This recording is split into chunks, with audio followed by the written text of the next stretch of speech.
Entonces, hola, buenas noches. Vamos a empezar a hacer la revisión del tema de la bronquiolitis, como aquí lo ven en el título. Entonces, empecemos. La bronquiolitis es una enfermedad infecciosa del tracto respiratorio inferior, generalmente de etiología viral, que ocasiona edema, inflamación, necrosis del epitelio respiratorio, por lo cual eso va a darme una resistencia al flujo de aire y pues va a causar hipoxemia en el niño, pues que más adelante les voy a explicar en la fisiopatología cuando lo veamos. Entonces, también se define, y eso es muy importante pues para no confundirlo con un asma, que es el primer episodio sibilante en un niño menor de 2 años. Entonces, pues porque puede que sea asma, sibilancia, pero el diagnóstico del asma es con espirometría y hasta que no cumpla la edad para que sea lo suficientemente consciente para hacer esa espirometría y diagnosticarle asma, uno le dice sibilancia recurrente. Pero el primer episodio sibilante en un menor de 2 años es bronquiolitis. Entonces la etiología, como les decía, generalmente el más común es el virus sincitial respiratorio, seguido por el influenza virus y el parainfluenza. Son los más el microorganismos que más dan esta pues enfermedad. Entonces pues es importante que lo sepan. Entonces hay factores de riesgo para la bronquiolitis como lo son pues el humo de cigarrillo. ¿Por qué? Porque si ese humo está ahí llegándole al niño, eso va a hacer pues que su epitelio esté más susceptible, o sea, tenga un daño, y apenas llegue alguno de estos virus pues lo va a mañar más de lo que lo harían esos virus, o sea, será un doble daño. También pues el contacto con otros niños o la asistencia a las guarderías pues porque en las guarderías hay muchos otros niños y pues ellos pueden llevar el virus y contagiárselo. O los cambios de clima como lo son en la época invernal, porque pues cuando cambia el clima hay más virus en el ambiente. El otro factor de riesgo es el antecedente de una enfermedad neonatal, pues más que todo las respiratorias, porque pues esto hace que ellos sean más susceptibles a que un virus de eso desde una bronquiolitis y sea más grave pues para ellos. Entonces, estos factores de riesgo puede ser prematuro, pues porque los prematuros o los que tienen bajo peso al nacer tienen más probabilidad de hacer enfermedades respiratorias congénitas, que pues con una bronquiolitis pues puede ser peor. Entonces puede ser una fibrosis quística o malformaciones pulmonares, enfermedad de membrana hialina o alguna inmunodeficiencia pues que hace que el virus ataque más fuerte al bebé. Entonces la fisiopatología es básicamente el virus sincitial respiratorio o el que tenga va a tener unas proteínas. En el caso aquí les estoy poniendo ejemplo del sincitial respiratorio. Va a tener una glicoproteína que es la que va a dar adhesión a las células del epitelio respiratorio y me va a producir una respuesta TH2 que me va a producir anticuerpos IgG y me va a mediar una reacción desencadenada por la histamina. Entonces ahí tenemos la primera parte. La histamina me va a dar edema, secreciones en exceso, que es lo que produce en la bronquiolitis. Y pues por medio de esta glicoproteína me va a dar una respuesta TH1, que es una respuesta inflamatoria celular. Entonces pues eso va a generarme un cuadro inflamatorio por medio de las interleuquina 1 o 6. Y esta inflamación pues me va a engrosar el bronquio y pues su luz se va a disminuir, va a haber flujo del aire, me va a hacer que haya más moco, y pues el epitelio también va a producir más moco, el epitelio ciliado, pues porque como está sufriendo un daño, él reactivamente reacciona produciendo más moco y eso va a producir más una obstrucción al flujo del aire. Entonces, como les decía antes, tenemos una infección por virus, una producción de interleuquinas inflamatorias, la activación de la célula, o sea, la respuesta inmune, una necrosis con edema en el epitelio bronquial, lesión en la mucosa, la vía aérea. Vamos a tener mucho moco que me va a formar pues tapones, o sea, una resistencia al flujo del aire, y pues esto me va a causar una obstrucción de la luz de los bronquios, entonces el niño no va a poder respirar. ¿Y qué puede pasar? ¿Cuál va a ser la consecuencia final? Pues que va a haber un atrapamiento de aire en los alvéolos que no van a poder sacar todo ese aire, van a perder su elasticidad y van a formar atelectasias. O también va a haber una alteración de la ventilación perfusión, porque pues puede que el niño tenga su flujo sanguíneo bien, pero si no le llega el oxígeno pues ventilado para hacer el intercambio gaseoso, pues va a tener todo el tiempo sangre desoxigenada y esto va a hacer una alteración respiratoria en la parte de la perfusión ventilación porque va a estar perfundido más no ventilado. Entonces eso es lo que va a pasar. Entonces pues acá un dibujito de lo que ya les comenté. Entonces como ven el bronquio normal y acá ya con la bronquiolitis está lleno de secreciones. Miren, la luz está muy acortada, o sea no puede pasar mucho aire, va a haber una resistencia al flujo del aire que me va a causar una alteración ventilación perfusión y me puede llevar a un atrapamiento del aire causando atelectasias. Entonces, como les decía, obviamente la resistencia al flujo del aire, disminución del volumen corriente, o sea, el que entra normalmente en una respiración, y un trastorno de la ventilación, perfusión y pues retención variable del CO2. Entonces, aquí es importante decir que los niños pueden que pues ya no tengan como tal los síntomas respiratorios, pero pueden persistir con tos al menos hasta el día 21, porque en ese día es que ya se comienzan a regenerar el epitelio ciliado que fue necrosado o destruido pues por la infección del virus sincitial respiratorio. Entonces es importante pues para que lo expliquen a las mamás, porque pues ellas van a decir, pero sigue con tos a pesar de todo. Entonces, a que le expliquen y ya sepan.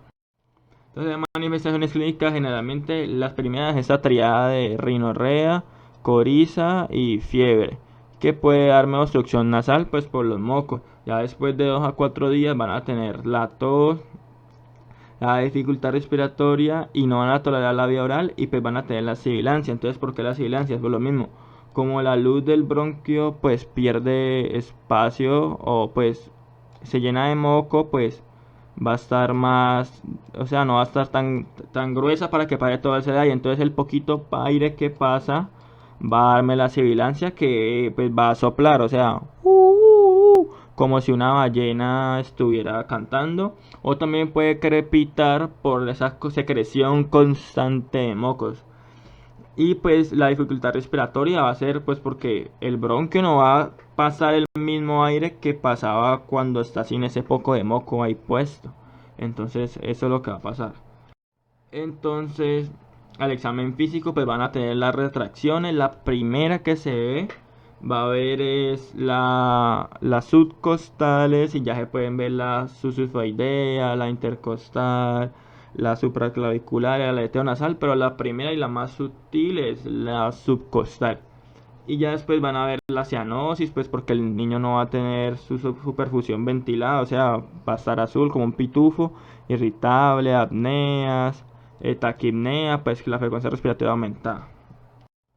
Entonces aquí ya sabiendo eso, el diagnóstico es clínico y pues epidemiológico. Si usted la mamá le comenta que mira que en el barrio está lloviendo mucho, hay algún niñito cerca de él que tiene síntomas gripales, se puede pedir el laboratorio que es, pues, se piden los antígenos de virus sincitial o para influencia pues en el asopado de la nariz, de los moquitos, y el estudio radiológico, pero más que todo para descartar que haya una neumonía y bacteriana, porque la radiología me va a mostrar signos de atrapamiento de aire. Entonces, acá lo dice, va a mostrarme síntomas de atrapamiento de aire, como lo son el aumento del volumen pulmonar, se aplanan los diafragmas, aumentan los espacios intercostales, se cuentarían más de 7 en una radiografía intercostal y pueden verse atelectasia, por lo que decía que los alveolos pierden esa elasticidad para retraerse y sacar el aire, pues porque hay una resistencia al flujo del aire.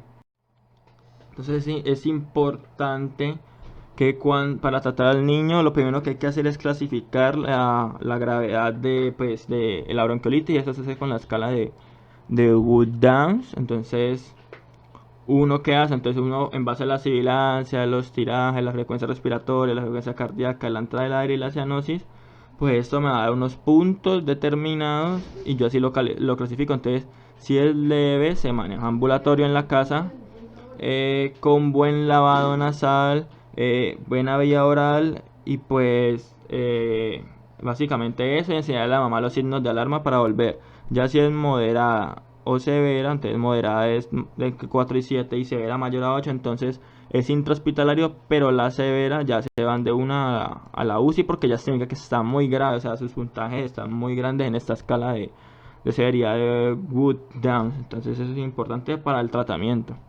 Y se hace clínicamente, si ven acá dice sibilancia, entonces lo que usted esculte, los tirajes, los que usted observe, la frecuencia respiratoria que usted calcule, la frecuencia cardíaca que usted calcule, cómo ve la entrada del aire, cómo lo ve, está azul o no azul. Entonces, eso es básicamente en la clínica.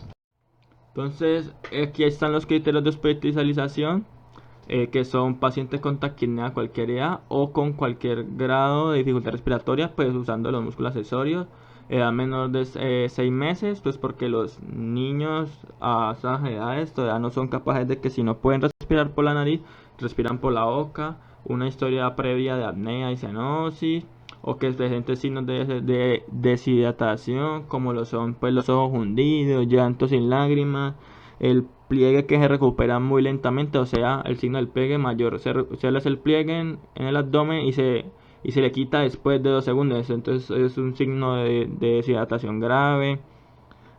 O un paciente que pues que sea menor de meses y la familia se ve que no lo cuidan, o que tenga comorbilidades previas. Entonces, ¿cómo es el tratamiento?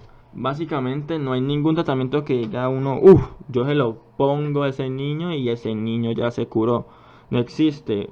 Las guías no recomiendan nada. Hay unas que dicen que el salbutamol sí, que otras que dicen que no. Otras que dicen que no corticoides, no montelukast. O sea, no hay un consenso. Pero en lo que sí están como en común todas, ese es este triángulo que les muestro acá, que es como lo vital del tratamiento, que es garantizar la hidratación y la alimentación, el aseo nasal o el lavado nasal y el oxígeno con una FiO2 alta. Entonces, que se garantice una buena saturación de oxígeno. Y en el caso pues de mi ciudad en Cali es de 94% mayor. Entonces, ¿cómo uno garantiza la hidratación y la alimentación? Pues que la mamá le dé teta si lacta, o con la buena comida, o si no está tolerando la vida oral, pues con líquidos de mantenimiento a un flujo metabólico alto, pues para que esté hidratado y alimentado. Eh, el aseo nasal pues se hace con lavado con suero fisiológico en las fosas nasales, o algunas veces para que disminuya la secreción de moco usan esas gotas de oximetazolina, 2 goticas en cada fosa cada 6 horas. Y el oxígeno pues se pone según usted lo vea. Si se lo ve muy mal, pues le pone una FiO2 alta, a una FiO2 de más del 50%. Si usted lo ve que aguanta, pues una FiO2 del 21%, la normal. Y le pone pues a más litros el flujo. Entonces hay estas 2 cositas que ven acá que son como tratamientos entre comillas que se han usado y pueden servir en el momento. Entonces, ¿por qué? En algunos niños cuando tienen muchos mocos que ni siquiera con el aseo y lavado nasal pues como que se pueden quitarle, se le puede hacer nebulizaciones con solución salina hipertónica cada 8 horas. ¿Y por qué sirven? Pues porque esta hipertonicidad de la solución salina hace que se rompan los enlaces del moco en la vía aérea y este se degrade, se separe y pues pase más aire para que el niño respire. Entonces, ¿cómo se hace esa nebulización? Se coge un cc de natrol y se le suman 3 cc de agua destilada y pues lo meten en el nebulizador y lo hacen cada 8 horas.